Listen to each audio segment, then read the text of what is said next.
Hello, aujourd'hui je vais te proposer une méthode qui permet de responsabiliser les enfants lorsqu'on se présente devant un problème du point de vue de l'adulte. Par exemple, on arrive dans la chambre de l'enfant et tout est en désordre. On a bien ciblé le problème, on va donc utiliser les 5 étapes de la résolution des problèmes afin que l'enfant trouve lui-même des solutions et les applique. Parce que le fait qu'il prenne une option sur ces solutions va faire qu'il sera plus motivé pour les mettre en place. Allez, c'est parti. Étape numéro 1, accueillir les émotions de l'enfant. On va lui dire: je vois que tu aimes bien disperser tes jouets partout dans la chambre.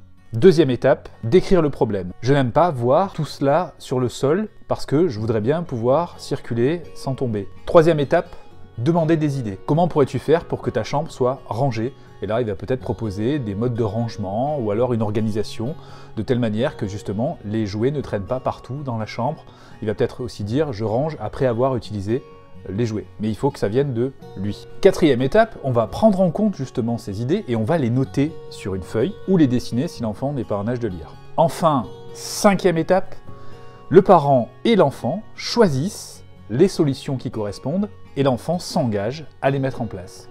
C'est donc un contrat de confiance qui se fait entre le parent et l'enfant, et au final, l'enfant ne se sera pas senti agressé par le parent, et le parent, lui, aura le sentiment qu'il collabore avec son enfant, et ça sera le cas puisque l'enfant va s'engager à mettre en place ces solutions.